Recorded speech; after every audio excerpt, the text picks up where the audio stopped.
The Dog Who Had Kittens by Polly M. Roberts and illustrated by Janet Stevens.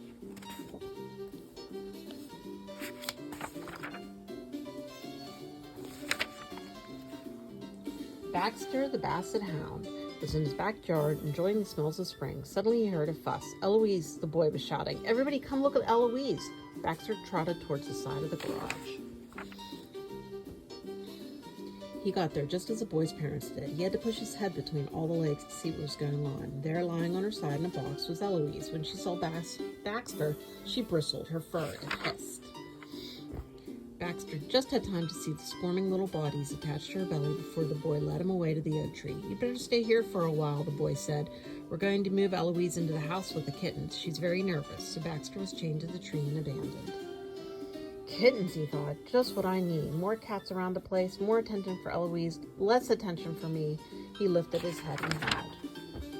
Hours went by. No one even looked at him. It was almost dinner time when, to his surprise, Eloise herself came towards him from the house. "Congratulations," he said sincerely as he could. Eloise was licking a paw. "Marvelous, aren't they?"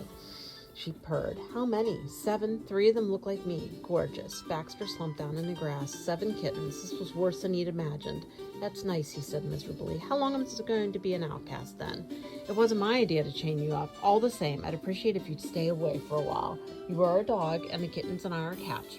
I know you're a very good fellow, but I must warn you, don't come near my kittens." And she stalked off near the house.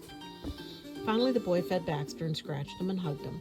But the ball didn't come out, and Baxter wasn't invited for a walk. Worst of all, Baxter had to go back to bed in the garage. It went on like that for 3 days.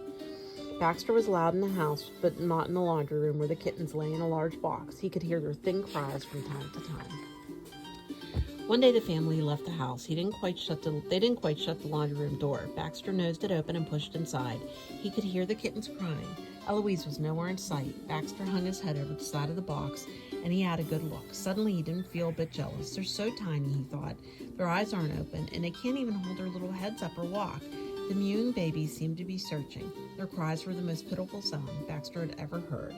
Suddenly, Baxter was furious with Eloise. Where was she? What right had she to leave her babies alone like this? When had they last eaten?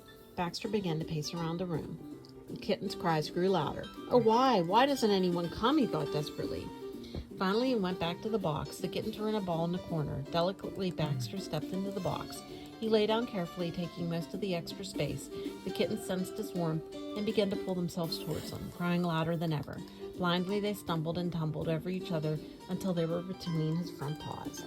Little muzzles scouted his fur. Little mouths sucked at his legs and neck. Little paws with needles massaged him. Baxter was afraid to move for fear of crushing one of them.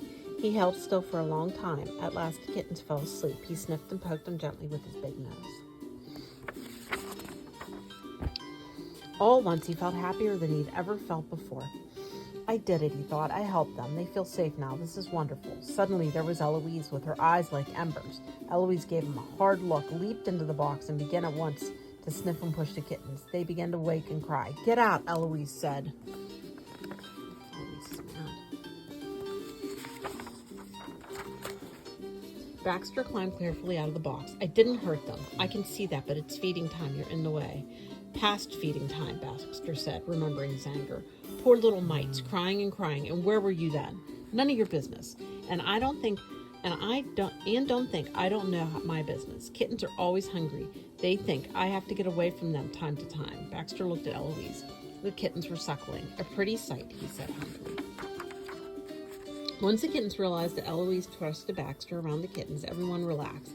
He could come and go as he liked. To everyone's surprise, he spent most of the time with the kittens. Since Eloise only came around to feed and wash her babies, it was Baxter who really took care of them. The kittens seemed to think of his nose, tail, and especially his long dangly ears as a kitten playground. Baxter was with the kittens when they first opened their eyes, when they began to walk, when they first learned how to climb out of the box. He nearly went crazy trying to keep track of them. He'd forgotten about his old life until one day when the kittens were several weeks old, the boy came downstairs whistling and tossing a ball. "Come on, Baxter, let's go to the field," he called. Baxter, suddenly remembering old times, ran outside and trotted happily alongside the bicycle. They played fetch, and then they went into the woods nearby. Baxter dug up a rotting catcher's mitt, and to his joy, the boy let him keep it. When Baxter got home, he lay down and gave his mitt a thorough chew. Out of the corner of his eye, he saw Eloise vanishing through her cat door. Suddenly, he remembered the kittens. Baxter raced to the house, nosed open the door, and skidded across the kitchen linoleum into the laundry room. The box was empty. Sniffing, Baxter searched for the kittens, but he couldn't find a single one. Neither could he hear them. Where could they be? He sat down and howled. Eloise and a boy appeared. They're gone, of course, Eloise said. Gone? Where? Where would they have gone? I lived them for one day and they vanished, said Baxter. They don't need us anymore, Eloise said. They've got homes of their own.